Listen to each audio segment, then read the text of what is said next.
Nabila Nurul Badriah. Saya dari Prodi D3 Keperawatan dari Stikes Akmit Wijaya Usada Bogor, tingkat 1. Saya membuat video ini untuk memenuhi nilai mata kuliah Komunikasi Keperawatan. Di sini saya akan melakukan penyuluhan atau biasa yang disebut SAP. SAP adalah Satuan Acara Penyuluhan. Kali ini saya akan melakukan penyuluhan kepada Ibu Rini. Baiklah, langsung saja. Perkenalkan, nama Ibu siapa? Perkenalkan, nama saya Ibu Rini. Usia Ibu berapa? Usia saya 20 tahun. Apakah ini anak pertama? Iya, ini anak pertama. Apa Ibu tahu definisi dan tujuan bayi baru lahir? Enggak. Oke, untuk itu saya akan memberitahu ya. Bayi baru lahir normal adalah bayi yang lahir pada usia kehamilan 37 sampai 42 minggu dan beratnya 2.500 sampai 4.000 gram. Bayi baru lahir adalah bayi yang baru mengalami proses kelahiran dari kehamilan 37 minggu sampai 42 minggu dan berat badan lahir 2.500 gram sampai dengan 4.000 gram. Pemeriksaan bayi baru lahir merupakan salah satu hal yang harus dikerjakan dalam rangkaian pengumpulan data dasar atau pengkajian data pada bayi baru lahir sebagai dasar dalam menentukan asuhan kebidanan pada bayi baru lahir. Dalam melakukan pemeriksaan ini, sebaiknya bayi dalam keadaan telanjang di bawah lampu terang, sehingga bayi tidak mudah kehilangan panas.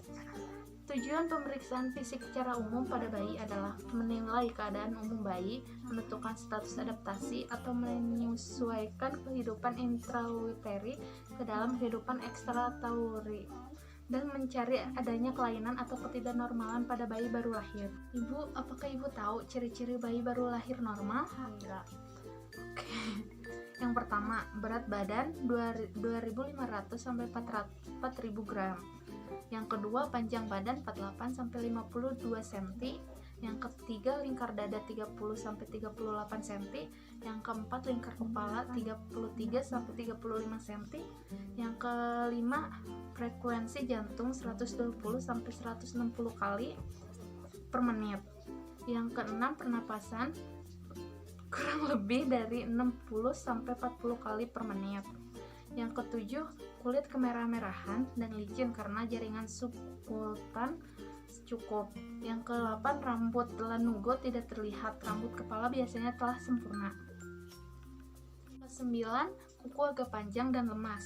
Yang ke-10, genitalia perempuan labia mayora sudah menutupi labia minora.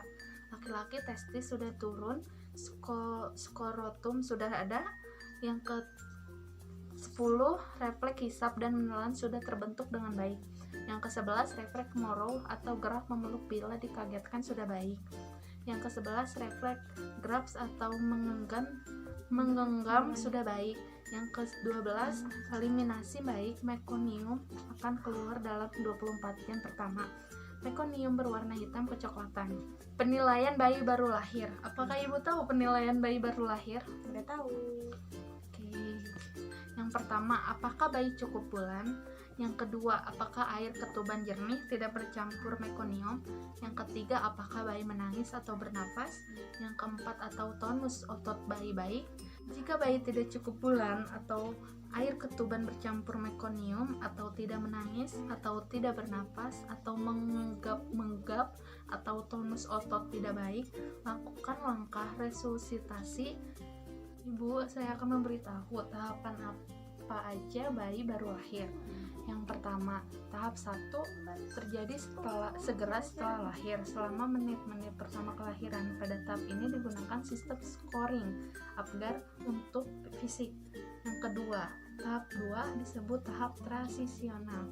Reaktivitas pada tahap ini dilakukan pengkajian selama 24 jam pertama terhadap adanya perubahan perilaku. Yang ketiga, tahap ketiga disebut tahap periodik. Pengkajian dilakukan setelah 24 jam pertama yang meliputi pemeriksaan seluruh tubuh. Ibu, saya akan memberitahu tanda-tanda apa aja yang bahaya pada bayi baru lahir. Yang pertama, pernapasan sulit atau lebih dari 60 kali per menit. Yang kedua, terlalu hangat, lebih dari 380 Celcius atau terlalu dingin kurang dari 360 Celcius. Yang ketiga, kulit bayi kering atau terutama 24 jam pertama, biru pucat atau memar. Yang keempat, isapan saat menyusu, lemah, rewel, sering muntah dan mengantuk berlebihan. Yang kelima, tali pusat merah, bengkak, keluar cairan, berbau busuk dan berdarah. Yang keenam, terdapat tanda-tanda infeksi seperti suhu tubuh meningkat, merah, bengkak, dan bau busuk, keluar cairan dan pernapasan sulit.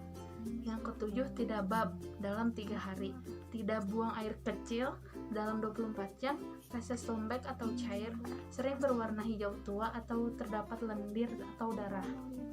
Yang kedelapan, menggigil, rewel, lemas, mengantuk, kejang, tidak bisa tenang, menangis terus-menerus. Memberitahu tanda-tanda bayi lagi sakit. Yang pertama, sesak napas. Yang kedua, frekuensi pernapasan 60 kali per menit. Yang ketiga, gerak rektasi di dada.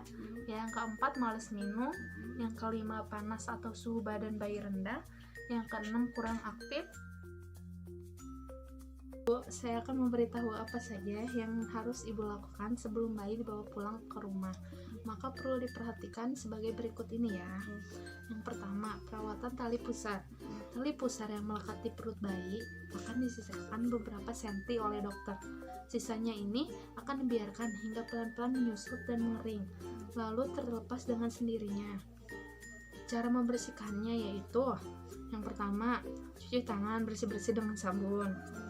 Yang kedua, ambil kapas bulat atau kapas bertangkai yang telah dibubuhi alkohol 70%. Lalu bersihkan sisa tali pusar, terutama bagian pangkalnya yang menempel pada perut. Lakukanlah dengan hati-hati, apalagi bila pusar bayi masih berwarna merah. Yang keempat, gunakan jepitan khusus dari plastik untuk memegang ujung tali pusarnya agar lebih mudah dalam membersihkan dan melilitkan perbannya. Yang kelima, rendam perban atau kaca steril dalam alkohol 70%. Lalu bungkus sisa tali pusar, usahakan agar seluruh permukaan hingga ke pangkalnya tertutup perban. Yang keenam, lilitkan perban atau kasa sedemikian rupa agar bungkusan tidak terlepas. Pastikan tidak terlalu ketat agar bayi tidak kesakitan. Yang ke-7, gunakan kain kasa untuk mengikat perban agar tetap pada tempatnya. Yang kedua, setelah perawatan tali pusar, ada pemberian ASI. Pemberian ASI sejak dini adalah sangat dianjurkan untuk dilakukan pada setiap ibu setelah melahirkan. Bayi yang lahir cukup bulan akan memiliki naluri untuk menyusu pada ibunya di 20-30 menit setelah ia lahir. Itu pun jika ia tidak mengantuk akibat pengaruh obat atau anestesi yang diberikan kepada ibu saat proses melahirkan. Pengalaman pertama bayi, di jam-jam pertama bayi akan relatif tenang, terjaga dan memiliki kemampuan bawaan untuk melakukan proses latch on, proses masuknya sebagian besar ke dalam mulut bayi hingga ia dapat mengunci dan menyusu dengan baik. Setelah ia lahir akan mampu mencari payudara ibu dan menyusu dengan baik dalam kurun waktu kurang dari 50 menit. Oleh karena itu, pastikan bahwa bayi mendapatkan kesempatan untuk melakukan proses inisiasi menyusui paling tidak 1 jam pertama setelah ia lahir.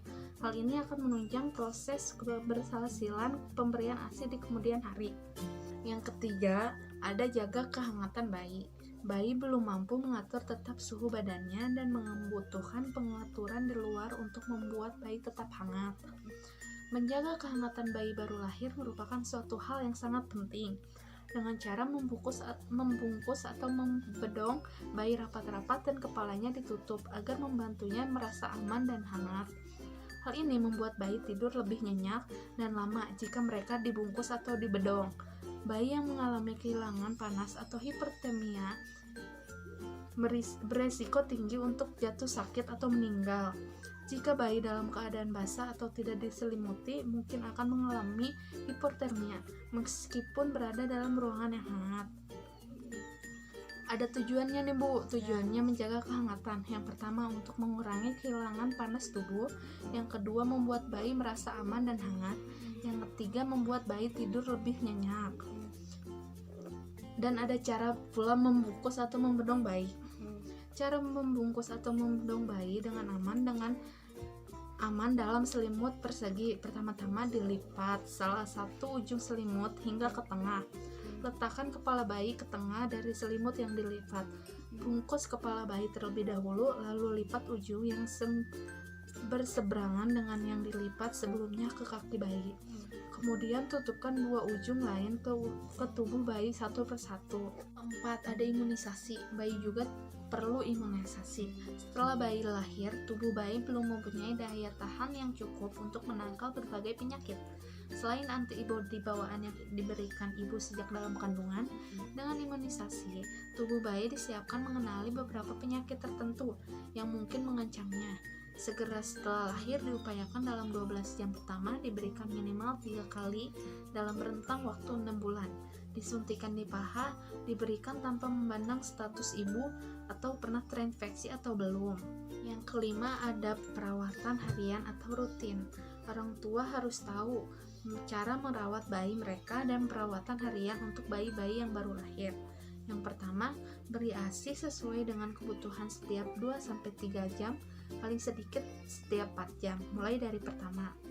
Yang kedua, pertahankan agar bayi selalu dengan ibu. Yang ketiga, jaga bayi dalam keadaan bersih, hangat, dan kering, dengan mengganti popok dan selimut sesuai dengan keperluan. Pastikan bayi tidak terlalu panas atau terlalu dingin, karena dapat menyebabkan dehidrasi. Ingat bahwa pengaturan suhu bayi masih dalam perkembangan. Apa saja yang dimasukkan ke dalam mulut bayi harus selalu bersih. Yang keempat, jaga tali pusar dalam keadaan bersih dan kering. Yang kelima, peganglah, sayangilah, dan nikmatilah kehidupan bersama bayi. Yang kelima, awasilah masalah dan kesulitan pada bayi dan minta bantuan jika perlu. Yang keenam, jaga keamanan bayi terhadap trauma dan penyakit atau infeksi. Yang ketujuh, ukur suhu tubuh bayi jika bayi tampak sakit atau menyusu kurang. Nah, ya Bu, pencegahan infeksi dan kecelakaan. Yang pertama, infeksi. Infeksi yang terjadi pada bayi baru lahir ada dua, yaitu early infection atau infeksi sejak dini, dan late infection, infeksi lambat. Disebut infeksi dini karena infeksi yang diperoleh dari ibu saat masih dalam kandungan, sementara infeksi lambat adalah infeksi yang diperoleh dari lingkungan luar, bisa lewat udara atau tertular dari orang lain. Cara mengatasinya, infeksi herpes simplex pada bayi yang baru lahir memanglah sangat mengkhawatirkan dan memberikan prediksi akibat yang buruk bila tidak segera diobati. Untungnya, pengobatan selama ini mampu menurunkan angka kematian. Demikian juga mencegah progresivitas penyakit berupa infeksi herpes pada susunan saraf pusat atau infeksi diseminata atau penyebaran tubuh ke bagian tubuh lain. Tindakan terhadap bayi dari si ibu penderita herpes genitalis dilakukan secara beragam. Di antaranya ada rumah sakit yang menganjurkan isolasi. Selanjutnya pada bayi dilakukan pemeriksaan kultur virus, fungsi hati dan cairan cerebrospinalis atau otak, selain pengawasan ketat selama bulan pertama kehidupannya. Eksim popok dapat dicegah dengan cara mengganti popok sesering mungkin setiap kali popok basah. Sebaiknya kain popok terbuat dari bahan lembut dan cara pemakaiannya tidak terlalu ketat agar kulit tidak bergesek. Penggunaan celana plastik sedapat mungkin dihindari. Eksim popok juga bisa muncul karena adanya zat-zat tajam yang biasa ada pada fesis bayi yang menimbulkan peradangan di sekitar anus. Percak ini umumnya terjadi bila si kecil diare. Yang kedua, ada kecelakaan. Sebagian upaya pencegahan kecelakaan di rumah sering dirasa mengada-ngada oleh para orang tua. Namun sesungguhnya jumlah kecelakaan pada bayi sudah tak bisa dihitung dengan jari. Cegahlah sekarang juga, ini tidak main-main. Data yang menunjukkan angka kecelakaan di rumah sebagian besar menelan korban anak-anak. Pada bayi umumnya kecelakaan terjadi karena jatuh, tergores benda tajam, tersedak, tercekik atau tanpa sengaja menelan obat-obatan dan bahan kimia yang ditaruh sembarangan tempat. Bisa ditebak umumnya kecelakaan seperti itu disebabkan kelalaian orang dewasa di sekitarnya. Terima kasih Bu, cukup sekian penyuluhan dari saya. Mohon maaf bila ada kekurangan.